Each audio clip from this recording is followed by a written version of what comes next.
is up, NFL fans? It is your boy, Kevin Phillip Fox, here with a special edition playoff legit football NFL Monday recap episode. And I am so happy to see you all. I got my Buffalo Bills hat on because you already know why. We'll get to it later. In case you missed it, you'll be hearing about it soon enough. Now, as I always say, I'm not doing this alone. I could never possibly do this alone. I'm a very dependent creature.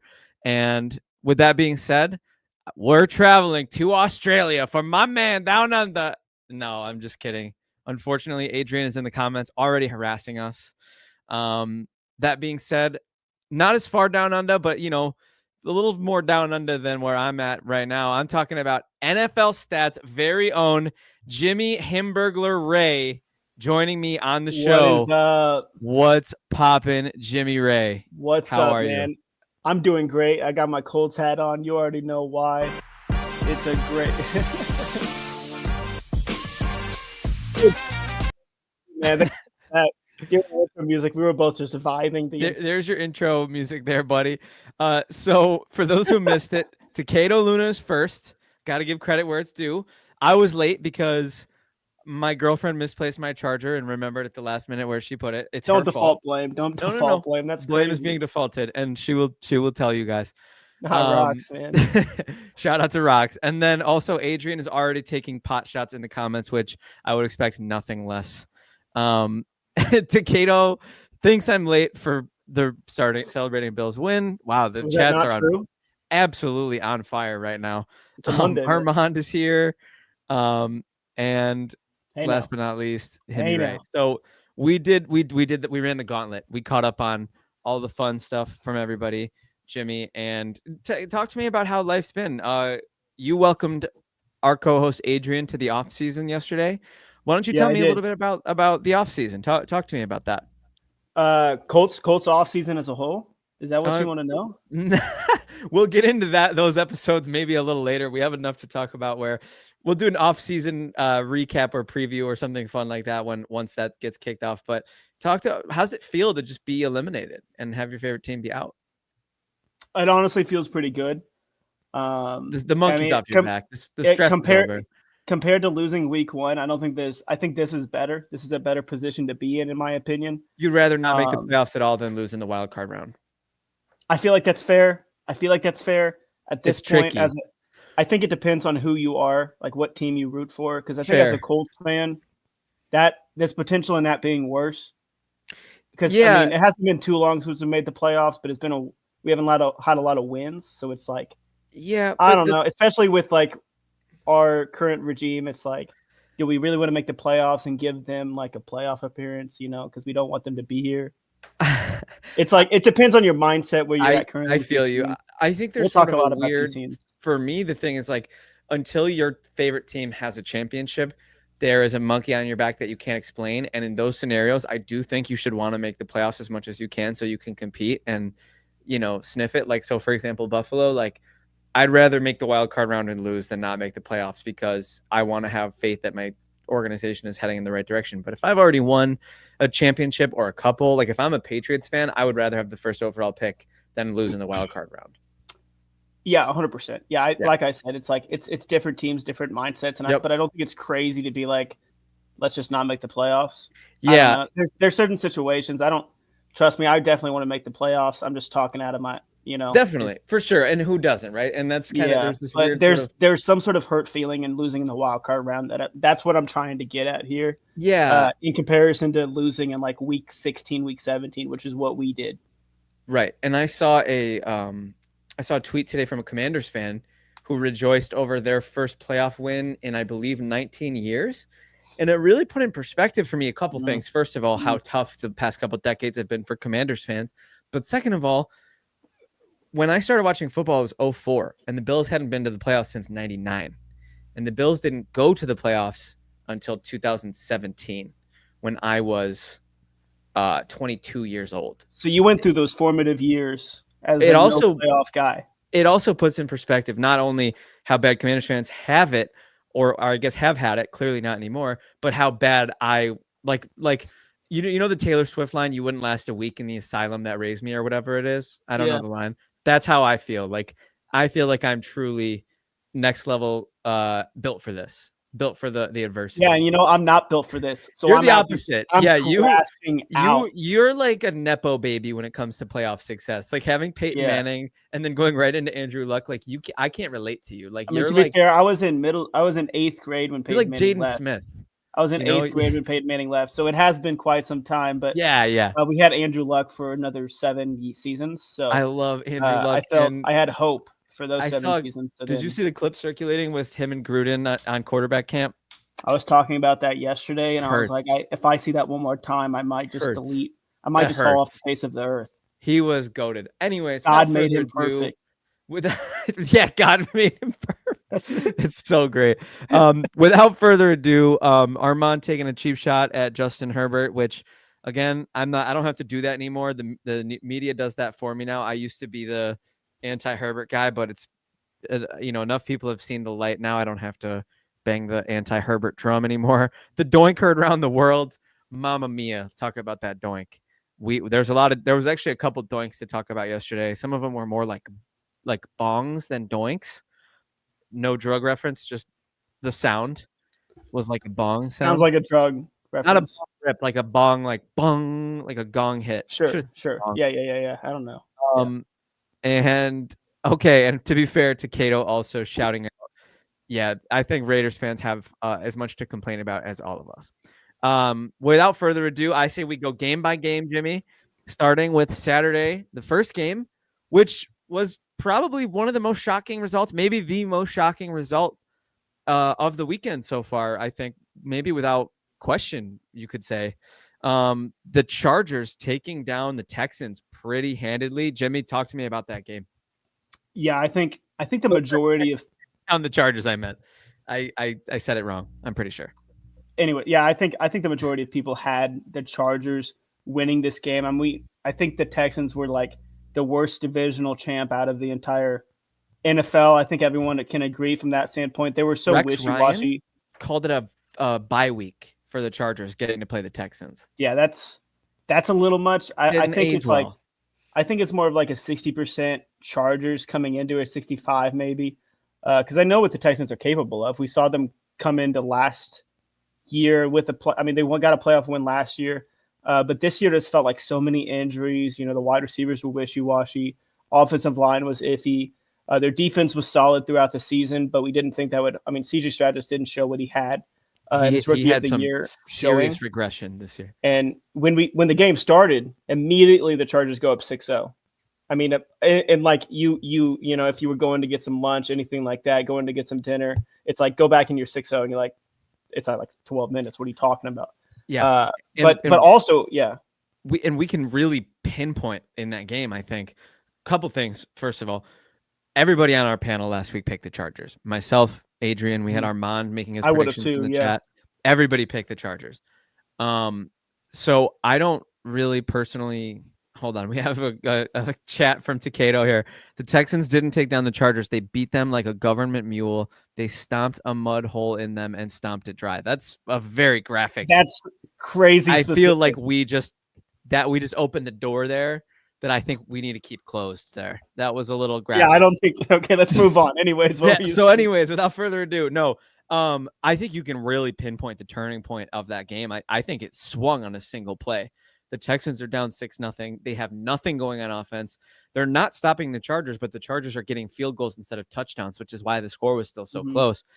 And it was second and long, or maybe even third and long. Texans backed up deep in their own territory. The snap goes way over CJ Stroud's head. He's sprinting full speed backwards to prevent the Chargers from a scoop and score or a safety. He picks up the ball pretty slick, pretty not like what we've seen from Stroud this year. He's been kind of sloppy and not too escapable and not too mobile. Picks up the ball perfectly, completely composes himself, scrambles around the corner, and throws the ball deep down the field for a first down. Texans never looked back from that moment. The momentum completely swung in the favor of the Texans. They went and got a Nico Collins touchdown on that drive, and I don't think they ever ceded control of the game again. No, they definitely didn't. Did you watch the Nickelodeon broadcast at all? No, that's all you, Jimmy. You're the Toy Story, Nickelodeon, Simpsons guy. Okay, all you. to be all real here, the SpongeBob broadcast was probably the better one because it didn't have the crazy animation. It just had, SpongeBob and Patrick like doing the announcing, things like that. But they did right before that happened, they took. Have you seen SpongeBob?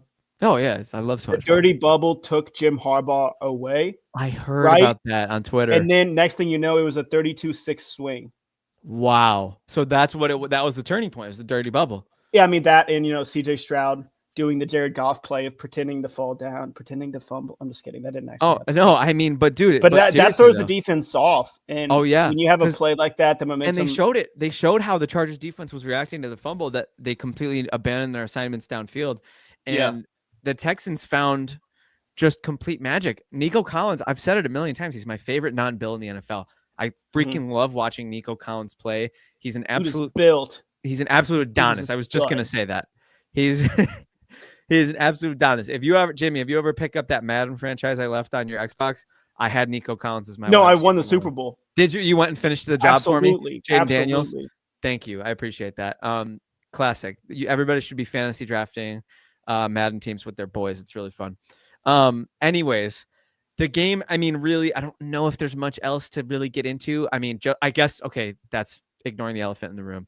Justin Herbert, crowned top 5 quarterback by everybody in the media for the last 5 years, goes out there and really just lays an egg and maybe has one of the most embarrassing playoff performances I can remember.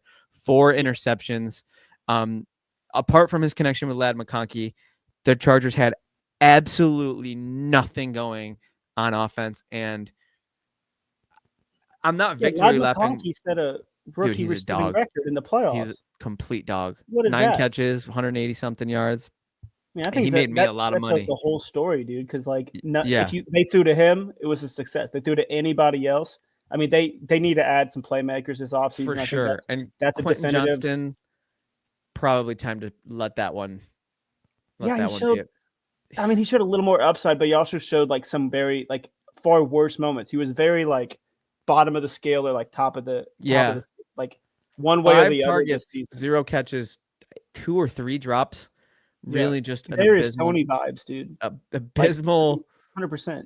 Yeah, absolutely abysmal showing from Quentin Johnston. The defense. I think the reason I'm not gonna dogpile on Justin Herbert, first of all, Twitter and the media is gonna do it enough for me, so I don't have to. But I just think my problem with Justin Herbert has never been him or his talent. It's been the way that he was perceived by NFL media, NFL fans as this crowned top 5 quarterback. I just never felt like he earned it. And the more we see him in big moments, the more I feel like not vindicated is the wrong word, but I feel like we've properly contextualized Justin Herbert now. And I don't have to say he's not a top 5 quarterback because I think the world knows that now. Yeah, for sure. I mean, I don't think he's the difference maker. I think you can build that team better around him. Definitely. And I do feel like he's the Chargers' best option. There's not many quarterbacks that are good in the NFL. Do you think? I mean, do you? They can't really move away from him. No, definitely. No, absolutely. But yeah, he's the kind of quarterback I think you can win a Super Bowl with, but I don't think you'll win a Super Bowl because of. I do feel Prescott that way. Or Justin Herbert. Justin Herbert, but it's close.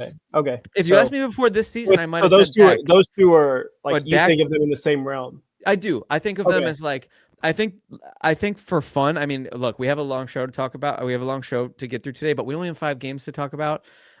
So I do think we can have some tangents. No producer here to keep us. Who need it? We don't. We are the kids running recess right now. We get started late. We get started. Yep. Started late and ending early. Thank you guys for watching. This has been I think we have to go. And I can't get into the rankings of the top 5 because that's a whole nother conversation. But Mahomes, Allen, Burrow, Jackson, I think that's their own tier. Yes, 100%. You can't put anybody else in that. Their own tier. That's the top 4 quarterbacks, and you can debate the rankings of where they go in that 4 until you're blue in the face. I think next up, I mean, is it too soon to talk about Daniels in that next group? I don't feel like it is. little too soon. You think so? In the next group, you don't think he can be? I think you could put. I think Jaden Daniels. I mean, C.J. Stroud showed a lot too that first year. I think he's in that same conversation. But did he do enough in his second year to get knocked out of that second tier? I don't know, but I think he's played more and he has a couple playoffs wins. I think Jaden Daniels is just early, but C.J. Stroud, he kind of balanced it out. So I think either maybe way, a tier below that. I think either way, Stroud, Daniels, Dak, and Herbert and Hurts make up the next batch. Do we? Yeah, I think Hurts is Hurts belongs in that second tier. Further up there, yeah. Is there any other quarterbacks that belong in that realm, in that conversation? Trevor Lawrence. No. No. And I can't. I didn't know if you were joking or Sam not. You Darnold? laughed. Sam Darnold, is he there yet? Sam Darnold can play his what? Sam Darnold. Goff belongs in that second tier, definitely. Baker. Thank you, Adrian. Adrian. Yes, Baker can be in that tier. Absolutely. I think Stafford is the third tier. Stafford starts the third tier, but regardless, I feel good about where we've left that, and I feel pretty good about. Somebody made a comment. I believe it was Takeo. Unbelievable 2-point conversion return. I love fluky weird plays that never happen, and a 2-point conversion return touchdown on defense is sick. I love it.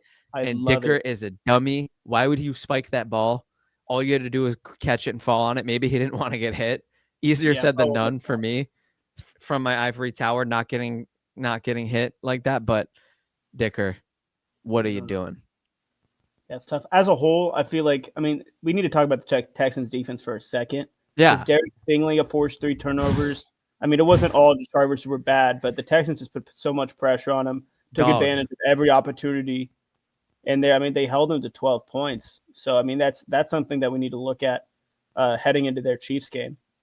For sure. Yeah. That could be a difference maker, Yeah, I will say I'm disappointed that it's going to be Texans-Chiefs. I feel like the Chiefs are so beatable, and I still don't believe in the Texans enough to be the one to beat them. Their Chiefs opened as 8.5-point favorites over the Texans. I think Texans at full strength make this a great game, but man, that Christmas Day Chiefs-Texans game was one of the toughest watches I've had all year. Yeah.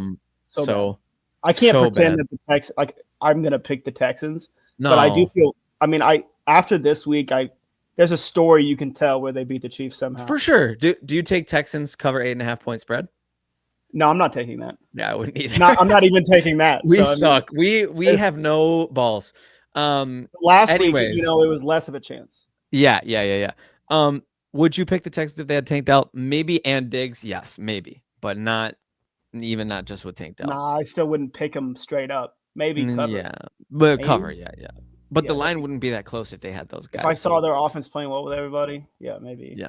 So without further ado, we close the book on the Los Angeles Chargers season. Auf Wiedersehen, I think is how you pronounce it. And good luck. We'll have a long off season. We'll talk about their personnel decisions and whatnot all throughout the off season. But Armand is going to take the cover there. Okay, respect. We'll definitely get into the preview on Friday. See that bet split, man. I'd love to twist Jimmy's arm to get him on one of these preview shows. Is it going to happen? Probably this Friday.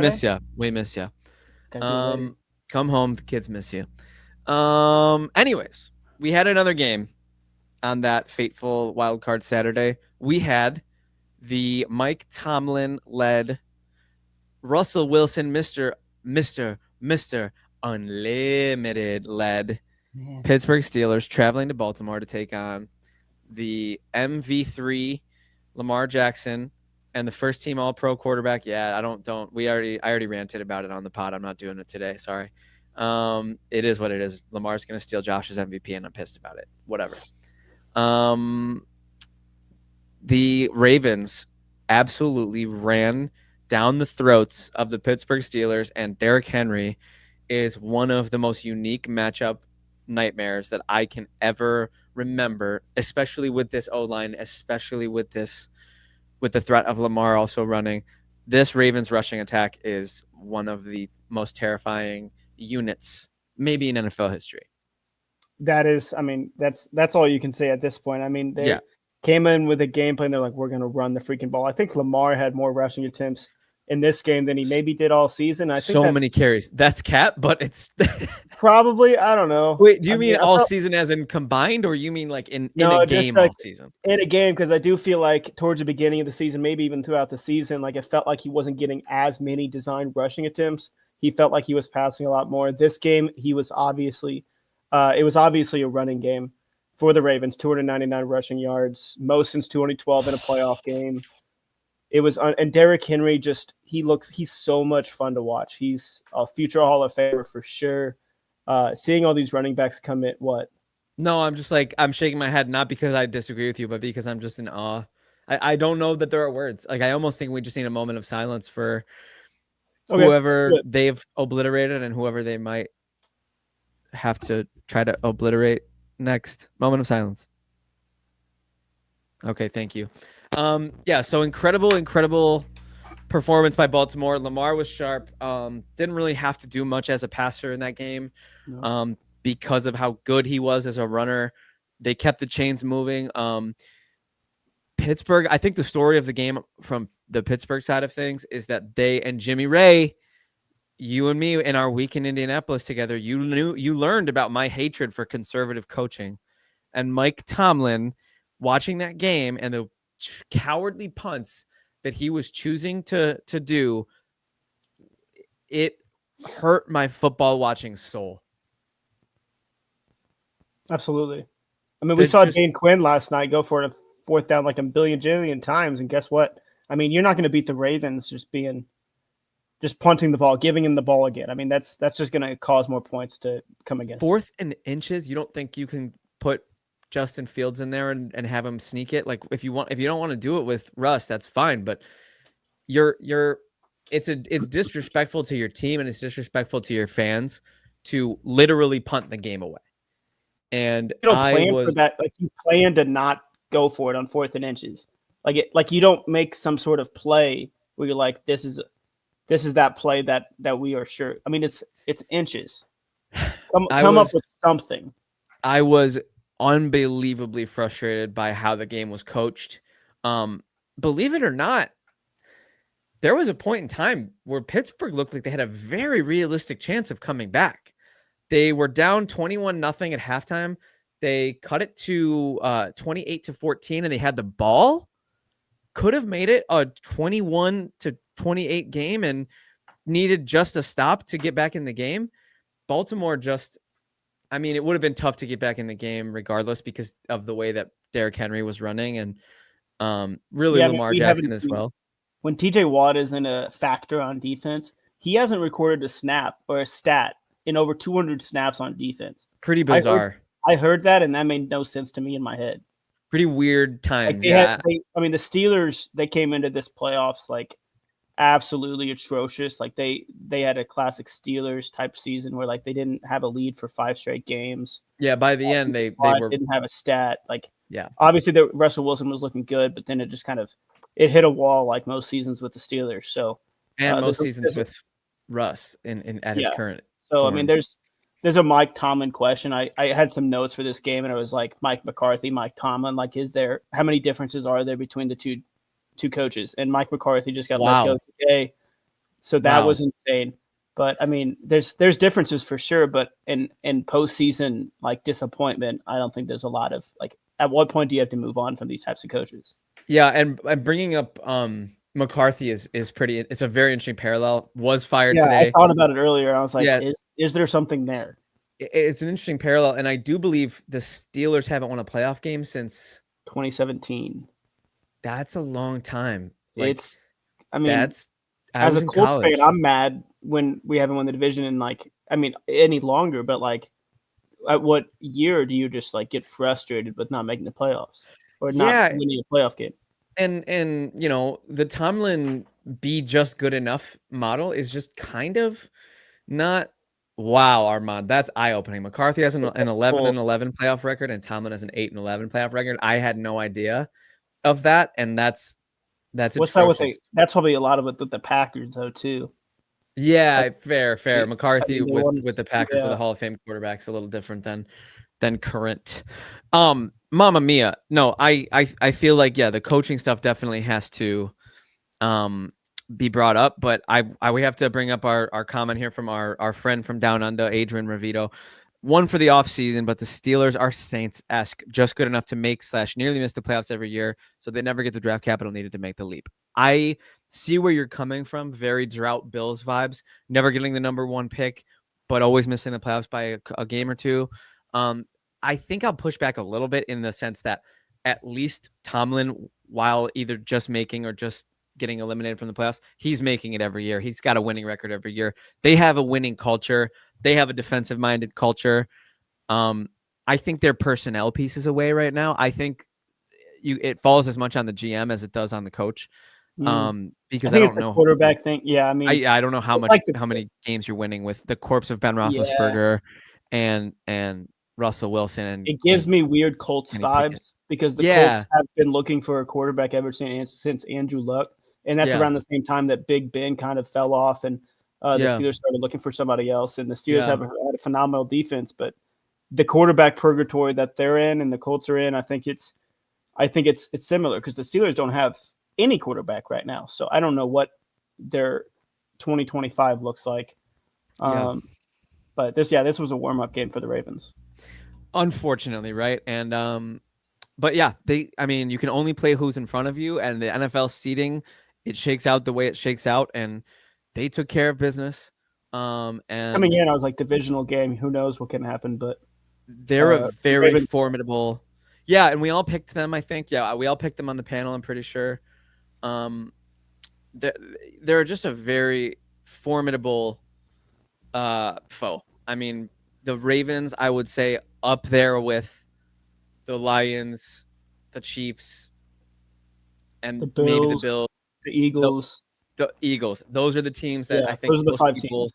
Most people think the championship is going to be at the end of the year possessed by one of those teams. So anything else you want to talk about in this game? It kind of had Stinkfest vibes. It did pick up enough with, like, let's address George Pickens ended up having a monster game. Russell started hitting it deep. It kind of makes you wonder where that threat was earlier in the game, where those cojones were earlier in the game. Kind of makes you feel like if they would have been aggressive, could they have hung with the Ravens? I think maybe. We'll never know now. I guess we'll never know. Nice. Just look up George Pickens' press conference after the game too. It's like, did you see growth in the team? He's like, yeah. He's like, do you have any hope? And he's like, nah. And I was like, yeah. And tough. He's just I'm not in love with the George Pickens media tour of this year. I think he's just a tough sell. Doesn't seem like I couldn't, like, it's a mix of him just doing weird things and then the media. I know the media like just takes whatever he does because it's probably getting a lot of clicks because he's a character for sure. But hopefully he stays out of the spotlight a little bit. Doesn't seem like a great team guy. I'll say that much. For whatever. No, from our standpoint. Yeah, for sure. So anyways, we do have more football to talk about. Great job by the Texans and Ravens to take care of business on a pretty underwhelming wild card Saturday. Wild card Sunday, however, started off with a bang with my Buffalo Bills, my number 2 seed Buffalo Bills, hosting Bo Nix, Sean Payton, and the upstart future of the league, Denver Broncos. And let me tell you, Jimmy, Denver started out hot, and my hat flew off my head a couple times in that opening drive. Too. 3rd and 8, Cortland Sutton, 20-yard gain. Troy Franklin on a bomb tutty gets behind the defense on an absolute seed from Bo Nix. No other word for it. First ever rookie-to-rookie touchdown in history. Oh, that's cool. And Bills fans everywhere, myself included, absolutely sweating. However, that would put a damper on the Denver Broncos scoring for the rest of the day. Buffalo would go on to score 31 unanswered points to systematically, and despite the back and forth nature of the game early, not in terms of scoring, but in terms of possessing the football, we'll say dominant performance by the Bills on both offense and defense. I'm the fan, Jimmy, so I'll get my rants in throughout the discussion. I would love for you to talk about this game and what you thought, what your takeaways were from it. Yeah, it was. I mean, I 100% thought that the Broncos would 100% like make some sort of game after this, after the first possession. But we saw, and I mean, it honestly, the first half, it still felt like the Broncos could make some noise. It was almost a tied game after the, especially it should have been missed field goal, I think. Should have been a tie game at halftime. Yeah, but I mean, the second half came out, and we saw the Bills' offense and even their defense for what it was, and they were a powerhouse at that point. So I mean, this honestly, Khalil Shakir, he's a baller, and I think as a whole, there's so many players that Josh Allen can go to on the Bills that I think he makes great, but also they make the plays that they need to, and that's kind of the difference that we see in other teams like the Chargers, maybe, that the players aren't helping the quarterback out at all. Drops turned into interceptions, things like that. The Bills just don't do that. You're not gonna get that if you make too many mistakes against the Bills. Even if it's a close game in the first half, that second half you're gonna be rolling. They're gonna be hot. And big shout out to you guys. You made the first game of the Sunday really, really boring from that perspective, but I do love watching the Bills ball out. So I was gonna say that a couple things. There's something weirdly fun about watching Bills blowouts because it's Josh Allen. So even the plays that end up being touchdowns are going to be roller coaster plays where you're like, oh, no, don't do it. Don't do it. Don't throw that. Oh, cool. Touchdown. Like there's kind of this weird. Yeah. And that's the play I was talking about, Armand. Really just, so we'll get into it, but Bills blowouts are still fun, obviously for me because I'm a Bills fan, but also I think just watching 17 go out there and create and do backyard stuff. Like I remember when I was a kid, Aaron Rodgers was my favorite quarterback because of the way he played backyard style football. Roll to the left, pat the ball a couple of times, roll to the right, pat the ball a couple of times, find a guy on a scramble drill running full speed the other way. Like that's fun. And Josh Allen does that 6 times a game. And we are spoiled and we are privileged and we don't deserve him. And when I was debating the NFL MVP with a friend of mine, I said Lamar Jackson is the ultimate finesse player. He is the ultimate really swan at the position. Josh Allen is the ultimate bull in a china shop who it's never pretty and it's never orthodox, but it's always gets the results you want. And he's a buffalo. He's a human buffalo. And he showed that time and time again in the game yesterday. Let's get into, there was a point I wanted to make. Yes, you mentioned the Swiss Army knife deployment of Bills weapons: Curtis Samuel, Khalil Shakir, Matt Collins, Dalton Kincaid, Dawson Knox, baby freaking Cook, Ray Davis, RIP, got a tough head injury in that game. Maybe one of the worst hospital balls Josh has thrown since he was a rookie. Really tough to see. So yeah, he is in concussion protocol. So fingers crossed that he. I thought he came back for the game. Did he come? No, that was Teron Johnson. He took a headshot and he came back.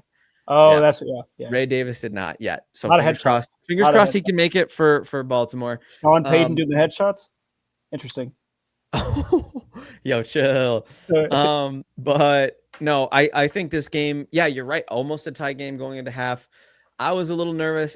I've seen criticism for the way the Bills played on offense in the first half, taking up clock and letting the Broncos hang around. I think it was the ultimate, what do you call it in a boxing match where like they're feeling out their opponent and then like, later in the game, they're like, oh, now we know how to attack him. We're going to get Josh Allen played the never go broke, taking a profit mindset early on in the game, and it worked out well. Probably should have jumped out to a little bit earlier of a lead with some missed opportunities and some kind of not my favorite play calling and decision making on the field, but there was never the big mistake that let Denver feel like they had much of a chance beyond the opening drive. Second half, starting with the 4th and 1 Ty Johnson touchdown. I think it was a catch. That was a catch. Yeah. I think that was a catch. I was watching it with my roommates and like friends and stuff, and it's like they were like, "That's not a catch." I was like, "He has the ball, and his knees on the ground, and his feet's not touching out of bounds." So I think it was a catch. I think the possession thing was the issue, but I think he had possession. And we never saw his foot touch the ground when the ball was in question. It was tough. It was Yeah. It was an insanely tough play. And the fact that he made that play and the fact that Josh threw that pass and got it in there to him in the crowd. If you watch the what's the thing where they do it on Twitter where it's like you just see the numbers running around and you see the trace of their routes. You know what I'm talking about? Oh yeah, I know what you're talking about. I don't know what it's And called. they showed Ty Johnson like he was all the way on the other side of the field and then he ran back and then again like it's a go see if you can find that for the Ty Johnson touchdown because he ran all the way back and made an incredible play on the ball. And I don't know if you remember this, Jimmy, but I can victory lap because last offseason it was March 14th. It was actually my birthday. The Bills announced the re-signing of Ty Johnson, and I just loved the way he played down the stretch last year. Like, I'm that kind of weird fan who just loves RB3s. Like, I don't know what it is. Like, I'll fall in love with my team's RB3 who can make big plays in the playoffs. Naheem Hines for a while for me. Yeah, dude. He was and more like it too, but yeah, and he's Colts legend and Bills legend for absolutely. his kickoff returns against the Pats. Yeah, real quick, just the Broncos going into the offseason. I think they should be happy as a whole. I know they didn't like keep it as close as they wanted to, but they made the playoffs for the first time in forever. They didn't get a playoff win, but Bo Nix, a lot of people. I mean, he's a stud. So Stud. a lot of people were wrong about him, including myself.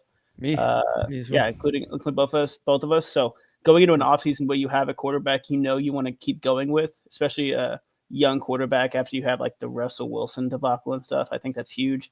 Yeah. So kind of build around him, see what you can make of it, and I think Sean Payton did a decent job this year. A lot of dead cap coming off the books, I believe, after the Russell Wilson situation. Can't be the same amount. No, I think they're going to have more money is what I mean, but like they'll probably still have to think about that, but I think they'll have more flexibility than they had. And it's exciting, man. It's definitely an exciting time to be a Broncos fan, and I can't lie, I was sweating them prior to the matchup and throughout the matchup. So credit where it's due, but really after the Ty Johnson 4th and 1 touchdown, the floodgates just absolutely opened. We had the first play of the fourth quarter, a 55-yard touchdown pass to Curtis Samuel, who really underproduced as a Bill this year. Seeing him make a play in the playoffs kind of reminds you why they signed him, why they gave him multiple years, why they paid him pretty well. Will be exciting to see if with health and with chemistry with Josh, he can get going in the playoffs and maybe have a better 2025 season than he had 2024. Really, I think following that, there was there one more? No, it was just long clock killing drives for the Bills and the defense.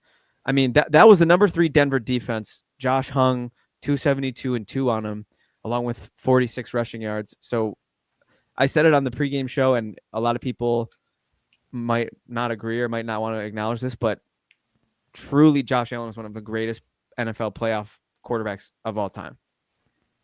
He plays lights out in the playoffs, and it's unfortunate his record, his coaching, his defense has let him down at times in the playoffs, so his record doesn't reflect his greatness, but he plays so well when the lights are the brightest.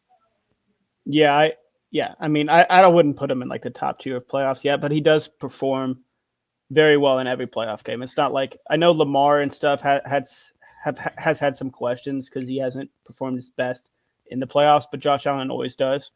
Obviously, playoffs gotta get there, get there. So hopefully, we'll see. Next week will be crazy. Oh my God, and we'll talk about that. Bills Ravens. Statistically, you can't. I mean, it's not really debatable. I mean, you can say you don't think he's top tier playoff performers yet, just given that he doesn't have a ring. So I understand where you might be coming from when you say that. 100%. But statistically, he puts up some of the most insane numbers. Like I believe this weekend he became the all-time leading wild card quarterback in touchdown passes. That's pretty good. That's pretty good. I believe. I'm not 100. I think that's the number. And he currently has the most rushing yards by a quarterback in NFL playoffs history. It'll go back and forth for sure. Yeah, him and Lamar are gonna. Yeah, NFL Stats is like, well, let's put a pause on that. It's gonna ebb and flow. Yeah. The winner of Bills Ravens will probably take the lead in the offseason because then they'll have more games and they'll get more rushing yards. But really, we can talk about it a little more. I think this game is pretty open and shut. The Bills ran the ball down Denver's throat, 210 rushing yards. James Cook is a man among boys. a player with his finesse usually doesn't have the kind of power that he has. But my goodness, Jimmy, does he run the ball hard? Yeah. And the Bills line is full of bullies. And we're seeing the Bills bully ball style and Josh Allen's bull in a china shop, style kind of mend into this beautiful, blend of just unique playoff football. And the Bills and the Ravens have been on a collision course all season, and there's a 3:30 Pacific date in Buffalo, New York set between MVP 1 and MVP 2. Yeah, we'll see what comes down. It's a toss up. We'll see what happens. It's a true toss up. Do you? I'm not gonna be mad at you. I promise. Do you have an early prediction? I'm leaning Bills right now, but wow. It'll probably change. I'm having such a hard time.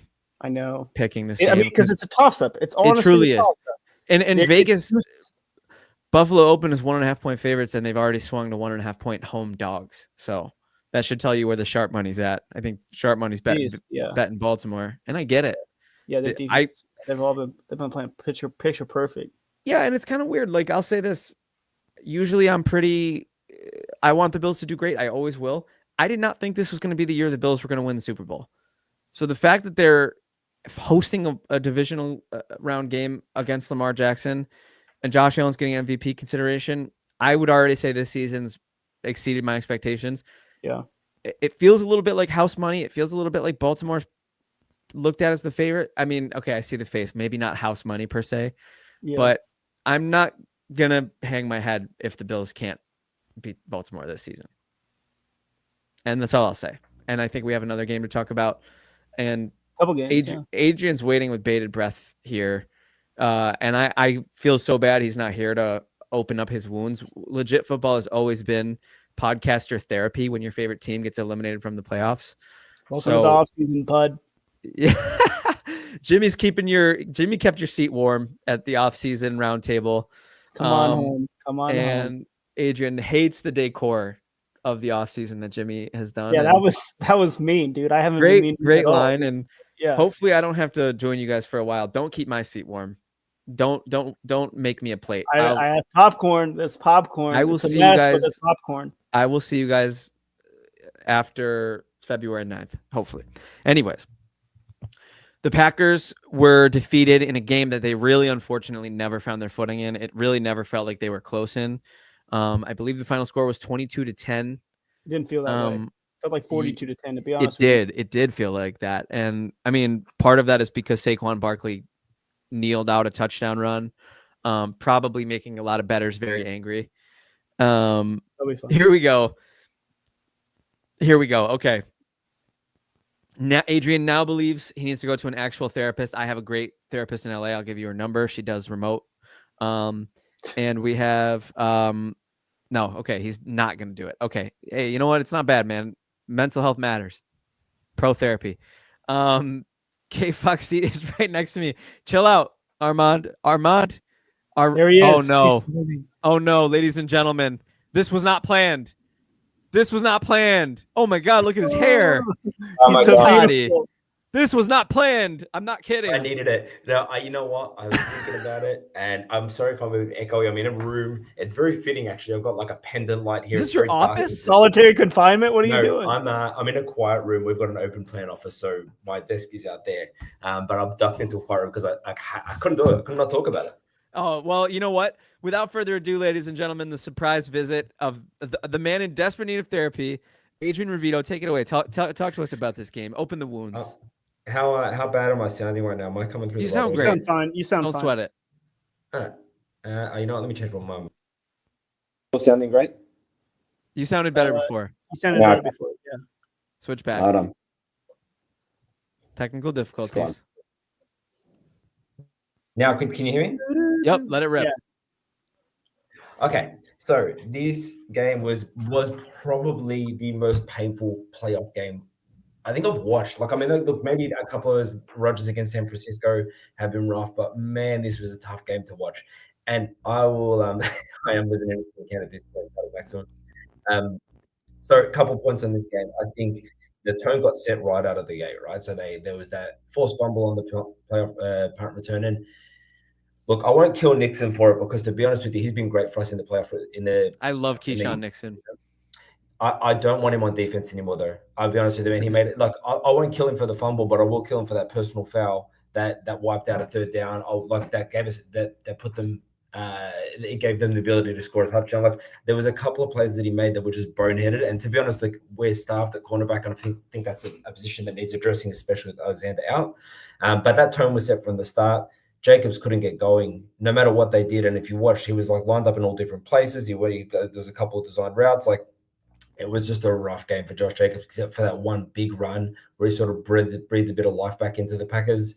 The defense did their job, so I'm not going to complain about them too much. I'm trying very hard.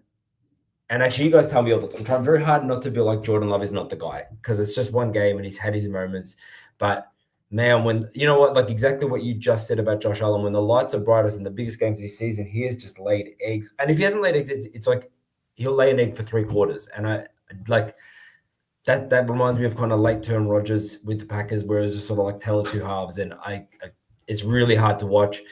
Too many injuries. I don't think Philly did anything outstanding. I don't know if you guys agree with that, but they ran the ball pretty well. They ran the ball pretty well.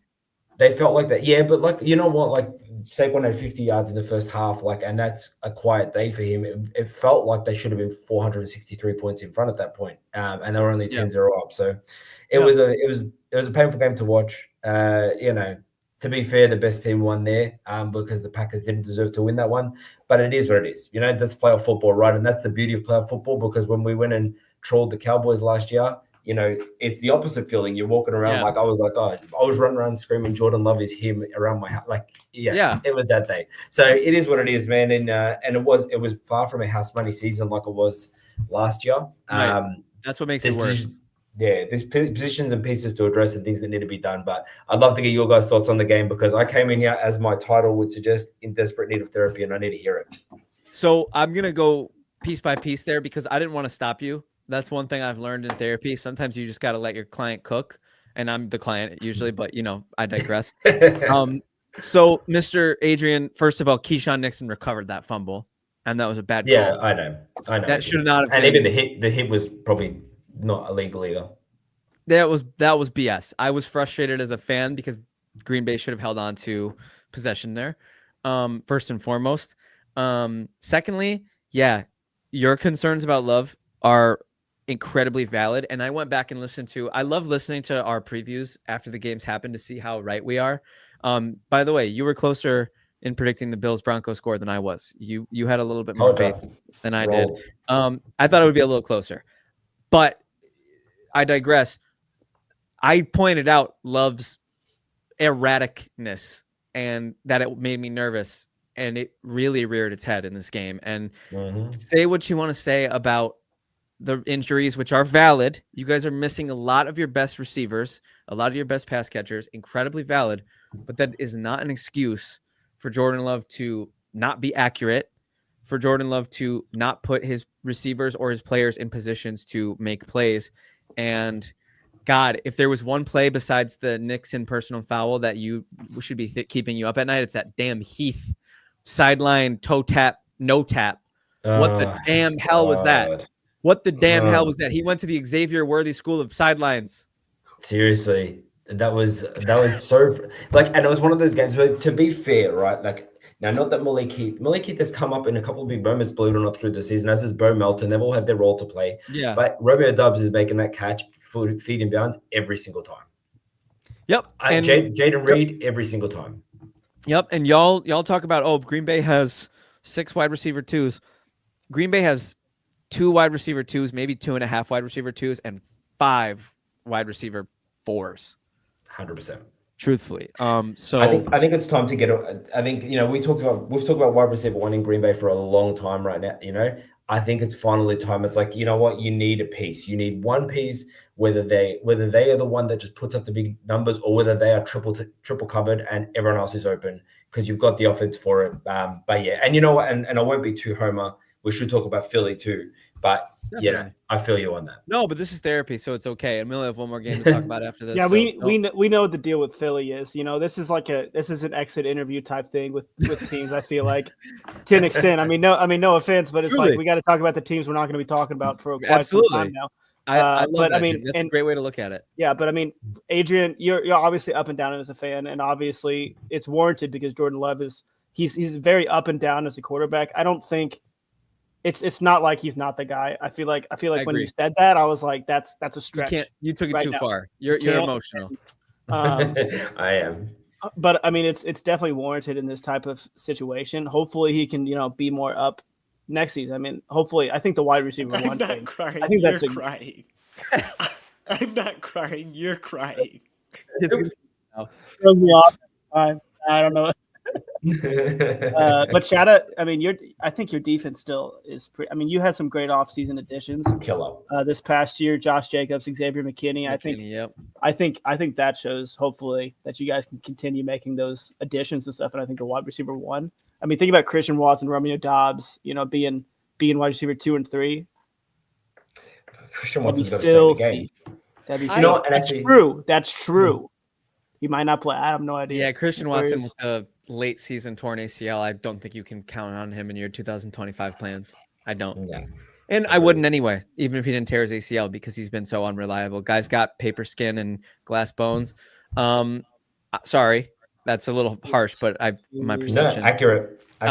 So I'll say this. I think Green Bay is who. I think we all thought Green Bay would be the team who replaced the wide receiver one in the aggregate, and I think Buffalo is the team that did it. If y'all could take from our playbook and make Jaden Reed your Khalil Shakir and make Romeo Dobbs your Keon Coleman and make, Christian Watson your Curtis Samuel, and you just need a Mac Hollins and yada, yada. Like, I think that would be best case scenario for you guys. I'm really starting to question philosophically the wide receiver one moving forward. I don't know if it's necessary. I have the privilege of saying that as a team without one, but I'm starting to question philosophically the merits of a wide receiver one. I think certain teams need one. Yeah. Josh Allen does not need one. Patrick Mahomes does not need one. That's what I was going to say. Okay. Yeah. Lamar does not need one. Heard. Yeah. That's probably a fair point. Like, if you think about like how defense has to line up against the team with Josh Allen, and I kind of mentioned this when we were having that little MVP rant, right? With Josh Allen, you've got the James Cook is running, which is great. So you got the threat of James Cook, you got the threat of Josh Allen's arm, the threat of Josh Allen's legs. That's enough to keep them busy. Jordan Love is not, and in general, like just these the ones that are not mobile enough, not enough of a threat with the legs. Yeah, they can make a run here or there. Like Baker Mayfield's another one that kind of comes to mind. Like, yeah, he can run when he needs to, but it's not a gigantic threat. They're the ones that need those wide receiver ones because the defense is like, okay, we don't need to worry about this, but we need to put 3 guys over here because he's such a threat. And whereas Josh Allen doesn't have that issue because the 3 guys are on him. So maybe introduce a little bit of a wrinkle of Jordan Love escaping the pocket more. Maybe get him out of the pocket a little bit because he's not slow. No, he's not, but he doesn't run a lot. He's fleet of foot. Maybe introduce the element. Jacobs is great, so you can't really use the Cook. Jacobs is great, and his catches were his receiving prowess really displayed itself in the game yesterday. Jacobs is awesome, and he's a great player. And you guys have him for another couple years, right? Was it a 2-year deal? Yeah. Well, you at least have him for next year then, and so go. Maybe Adrian and maybe you guys are right. Maybe go get a wide receiver one. Maybe go get a T. Higgins, maybe go try to trade for like a George Pickens. I think we just solved the Packers. Yeah, no, but that's what this is for. This is the therapy. This is the therapy of it. You do have the injury excuses to lean on, but I think you know what we forgot about Jordan Love in the QB2 tier. Jimmy, Jordan Love belongs in that tier. I believe so. I believe. I believe he belongs. Let's not be about sure. Yes, he's above Matt Stafford. He's above Matt Stafford for me. Late career Matt Stafford. Yeah, it's a fair call, Jimmy. So Jimmy, you'd put Love in QB tier 3. I think so. Nope, I'm bottom of 2. Bottom of 2. We'll have a full episode for this. Yeah, we're close. We'll have a full episode for this down the line. But Adrian, thank you for coming in. You truly look unbelievably handsome. Your hair is awesome. God. I love your collar. I'm cutting it. No, No. No. Can't deal. See what happens. Keep going. I will Venmo you $50 right now if you don't cut it. Venmo doesn't work in Australia. That's $50 $100. American That's $100 swing. If you go pay for a haircut instead, you get to pay. Don't do it. Don't do it. Pay for a haircut. We have one more game to talk about. Adrian, we'd love to have you on. I love you and leave you. I'm sorry. Right. Yeah, I do have Thanks to for run. I have coming. to come and win. I'm so glad you did. I will still be in the stream in the chat. Get a mullet. Get a mullet. All right. Bye, handsome. Oh wait, I was about to end the stream. Sorry. Bye, guys. Thanks for not ending the stream. That would have sucked. Would we have restarted it? Nope. Is he still here? Okay. All right. Bye, Adrian. All right. Now we can talk about him. All right. He sucks. I'm so glad he's gone. Yeah, he's trash. Okay. Jimmy, last but not least, my off-season darling, Washington Commanders traveling to Tampa to take on Baker Mayfield and the Tampa Bay Buccaneers. And my goodness, did we get traded to probably the best game of football that we saw all weekend. Not probably. I mean, that was a lot of fantastic games. What'd you say? Not probably. I mean, it was definitely the best game for sure. Truly. And we saw an absolute slobber knocker. Jimmy, talk to me about what we saw yesterday. We saw two teams very similar, to be honest with you. We have Jane Daniels and Baker Mayfield, who are ballers for sure. We have Terry McLaurin, Mike Evans, who are 100%, who are very good wide receivers. We have defenses that they're defenses for sure. Technically, on paper. But I mean, they're very both of them have been very back and forth teams this season, and that's exactly what we saw in this game. In my opinion, we saw the Commanders get out to a lead. The Buccaneers were like, it doesn't look like they can show up. Then they showed up a little bit more back and forth from that front. But going to the end of the game, we saw an aggressive head coach go for it, get 3 of 5 fourth down conversions, and we saw the Buccaneers fold in the last, Baker Mayfield fumble in their own territory. Right after the Commanders didn't get a fourth down conversion, they get another 4 downs to get a touchdown. They finally get one, and that was the difference maker. To be honest with you, that was the swinging point of the game, and that's what we talk about when we say the toss-up games. That's what it's going to come down to for the Bills and the Ravens. For it's not. I mean, we'll see what happens. We saw the Ravens blow them out a little bit earlier this. We'll talk about that. Am I in trouble now? You're hurting my feelings. Am I in trouble? Yeah. No negative Bills talk. No honest critical Bills talk. It's not allowed. Spin that into a positive. No, I'm going to, but I wanted to let you finish before I. If that was a toss-up, then the toss-up is now to you. Anyways. No. You're right. I think your clock on this game is so accurate, bro. Really, it came down to 50-50 decisions and decisions of, do you go for it? Do you kick the field goal? And you know what? The logic behind going for the touchdown there, and I'm going to get passionate about this because this is something that pisses me off, and you know this because we've watched a lot of football together. If you kick 2 field goals in those situations, then you get 6 points. If you go for it both times and get it once, then you get 7 points. It's like the 2-point conversion thing. Exactly. Like if you're down 14 and you get a touchdown, what do you do? It doesn't make sense to not try if you think your odds are around 50-50, which if it's 4th and 4 or shorter and you have Jaden freaking Daniels, you're going to get it. You're going to get it more often than you don't. And that's why you go draft a quarterback 2nd overall. That's why you pay a quarterback $370 million. It's these things that are simple math for NFL teams, and it needs to start being the norm, in my opinion. And it does feel like it's starting to become the norm. I've seen the pendulum swing pretty clean in the aggressive side of it. The McVay and the Shanahan trees, they need to wake up and smell the fire, because if they don't, they'll get burned. So bars. So I personally think that I'm very into Jaden Daniels as a future tier 1 quarterback. Maybe I'm comfortable waiting for now as tier 2. But it'll be really interesting to see how the Buccaneers tackle the offseason. What do you think about that? This is the exit interview. The exit interview for the Bucs. I mean, you have a good quarterback in Baker Mayfield. You don't have a great quarterback in Baker Mayfield. You don't have one of those quarterbacks or teams as a whole that you're like, I think we're going to make the conference championship. We'll see what happens. But a lot of teams are in worse situations. So, I mean, there'll be a playoff team every year. Are the Buccaneers okay with that? Or, I mean, should they be okay with that?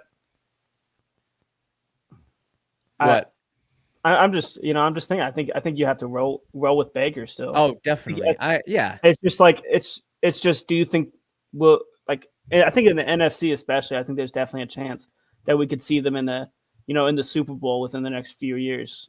It's not out of the realm of possibility in that conference, but I just don't think there's a lot of long-term hope.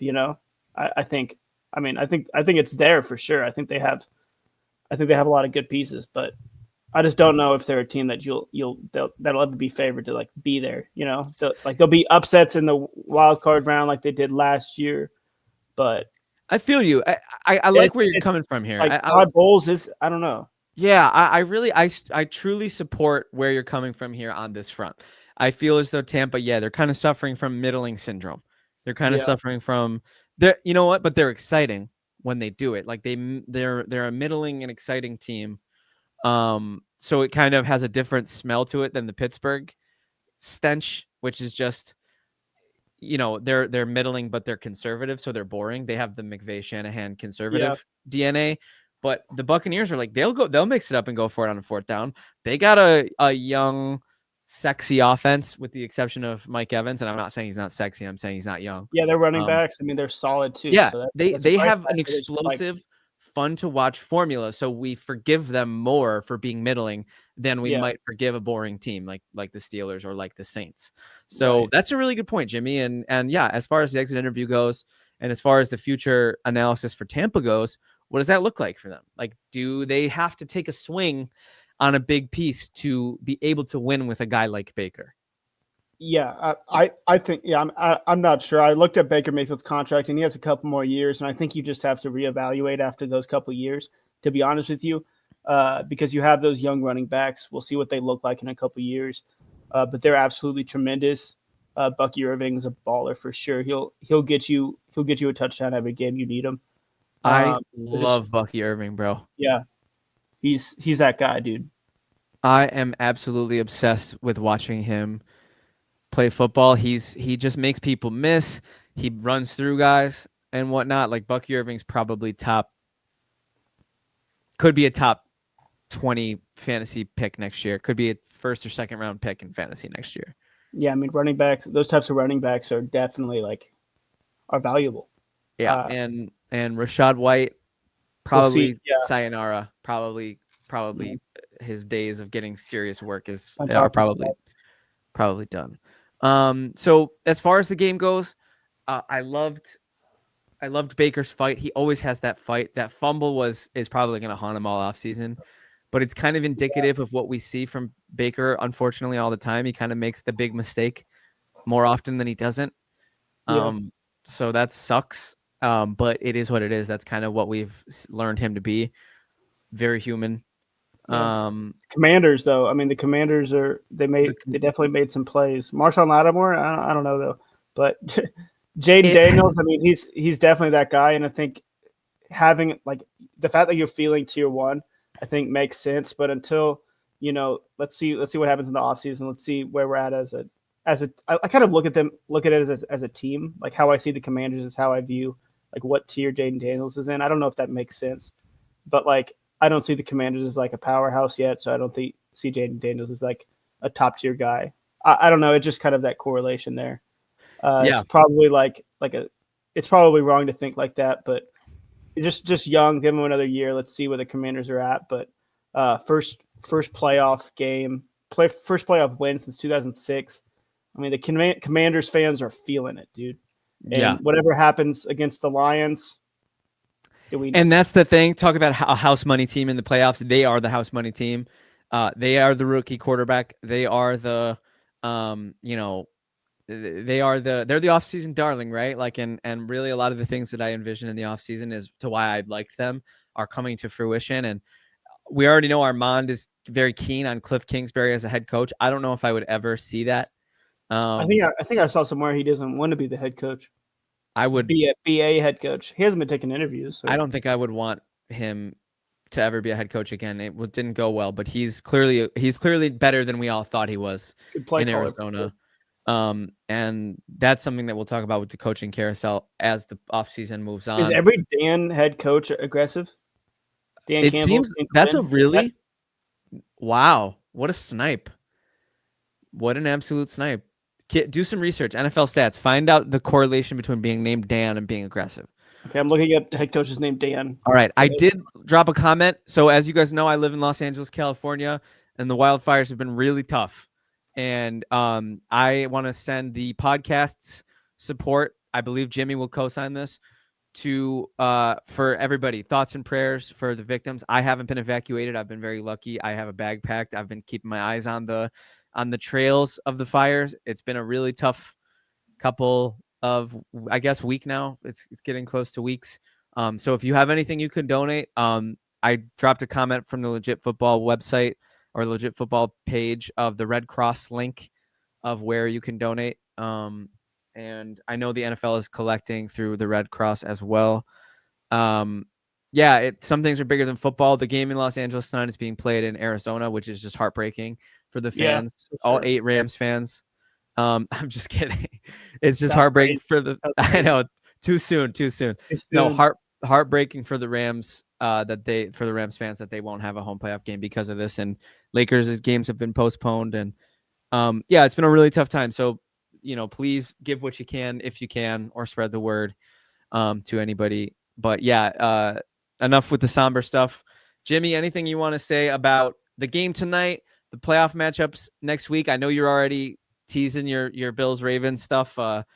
If you want to give it, you have to give a prediction before you leave, because you're not gonna. Are you gonna be on Friday's show? Maybe. Okay, depends what time. Depends what time. It'll probably be. Oh, you won't be able to do the earlier one that one's tough. Yeah. That Adrian's been making us do. Yeah, just he hates me. That's why. He literally hates you, I think, is what it is. Yeah, but yeah, prayers for LA for sure. Thank you. Honestly, I think they could definitely win tonight for the Rams. Yeah. As a whole. That'd be cool. If they did that would be big for the city. I think that'd be huge, man. I mean, I think players step up in this moment. Definitely. Obviously there's a lot of X's and O's. I don't know what's gonna happen. But I think even a few weeks ago I was like Rams Vikings. Rams can play tough. We've seen them do it before. But yeah, LA people are tough. So hopefully just keep us updated, man. If anything goes awry, sure. We got you for sure. For sure. Mad love, man. Yeah, I've gotten a lot of support from my communities, from people that I love a lot. I've gotten a lot of support, really, apart from just needing to wear a mask when I go outside because of the embers and the smell. Like my life has luckily not been too impacted. Yeah, I don't think the valley is too bad. Right. Exactly. Oh, that's right. Yes. Is everything okay with your lady? Yeah, she's good. She's actually coming back this week, so that's good. Oh, good timing. Because it's not fun to be here, but containment is on the rise from what I understand. So all we can do is just keep hoping, keep praying, keep sending positive vibes. We got Takado. Kevin, I got a question for you. What you gonna do when Puka Maniacs run wild on the Vi Queens? Wow, pretty flagrant, Takado. I don't know. I don't know if it's gonna be a really fun game. Jimmy, did you make a prediction on this one? Yeah, I think honestly, I think the Rams are gonna win. 27-24. So we'll see. I made my prediction. I think they've been playing great ball. To be honest, their defense has been playing solid. Their offense has a lot of question marks, but I think they have what it takes to put up points. Yeah, dude. The Vikings have let up a lot of points. Obviously, they played the Lions, but Kyron Williams, Puka, Cooper Kupp could catch a touchdown. I mean, they won in Week 8 against the Vikings, so it's not crazy. I mean, a 14-3 wild card team. I mean, we've been waiting on like a real upset, and this could be it for sure. Yeah, and I think Armand, I think it's no doubt that would be a smash hiring for the Raiders, but they would need to get a quarterback. Dude, Mike Vrabel to the Patriots makes so much sense. Adrian, we did our coaching carousel preview last week, and we were like talking about every team, and we were like, let's just get the Patriots because they're going to hire Mike Vrabel, and it's going to be a smash hiring. Yeah, that's an A+. They did. Yeah, let's see who their OC is. Yeah, it's going to be really fun. Well, I can't thank Jimmy enough for being here. I'm so happy that we added the second show a week during the playoffs. Because, it's one thing to talk about what we think is going to happen, but it's another thing to talk about what happened. That's football for you. There's both sides of the coin. And Jimmy, if I could get you for both every week, I would be a happy. Hey, I could do Mondays, man. I could do Mondays. Talk to me. Let's try to get the 2:30. Let's try to get the 2:30 for the playoffs, man. Pacific on the playoff. Yeah, because we need Hamburglar. We need your analysis. We need your hard-hitting stats before the games. Let's go, ladies and gentlemen. Thank you for indulging my California love. I gotta send the love. Thank you for indulging my Bills Mafia fandom. Thank you for indulging Jimmy and everything he does because he's so freaking annoying. I'm not crying. You're crying. Just immediately turns on you. Ladies and gentlemen, we had a terrific day. Armand, thank you for being here. Takedo, thank you for being here. I believe, did I see Titan Maximum for 5 seconds? Thank you, Titan Maximum, for being here. Thank you, Adrian, for the surprise visit and drop in. Again, anything you can give to the Wildfires will help. Ladies and gentlemen, my name is Kevin Phillip Fox. His name is the Him Burglar, Himmy Ray. And ladies and gentlemen, we are out.